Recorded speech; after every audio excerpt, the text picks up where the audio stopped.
We're back with Matthew Hiltzik of Hiltzik Strategies. Matt, thanks for joining us. Thanks for having me. To start off part 3, I wanted to ask you, who are some of your biggest mentors in the PR industry? Well, I think there's people who you can see who really established the PR game as it is now.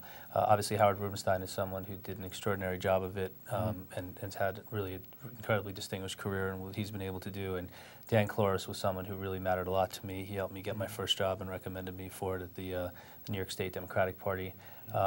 And there's other people around like Ken Sunshine and others. I mean, you could look around and see different people who you respect. People like Ed Adler, who's been at Time Warner, is someone who handled himself in a certain way, and Xenia Muka, who I really enjoyed dealing with at Disney. When I was at Miramax, we had our moments. We had been on opposite sides of things in politics, and then one can argue we were on opposite sides of things between Disney and Miramax, but it's people you just respect about how they go about their business, how they're thorough, how they're passionate. And I think one of the real things to me is just not having a cookie-cutter approach to things.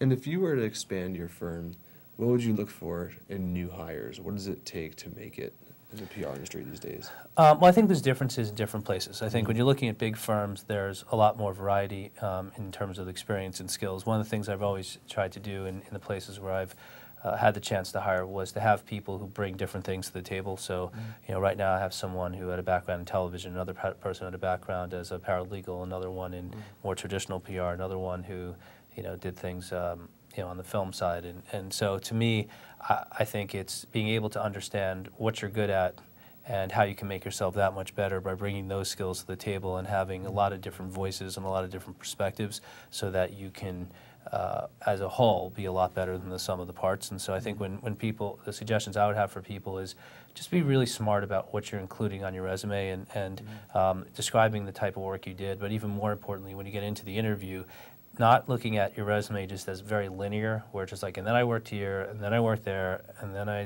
did this.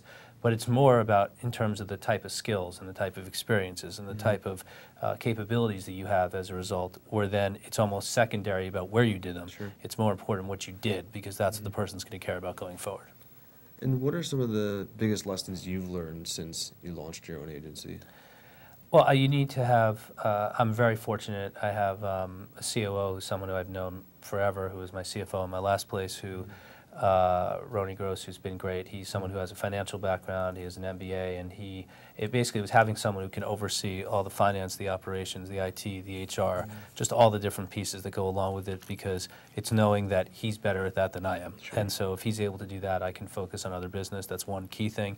I think the second is being able to be smart about the timing of your hires and to recognize when it's better to hire someone full-time, because you actually want to have them not just for what they're good at now, but how much better they're going to continue to be, versus someone who fills a role that you need for a certain project where you may or may not need them going forward.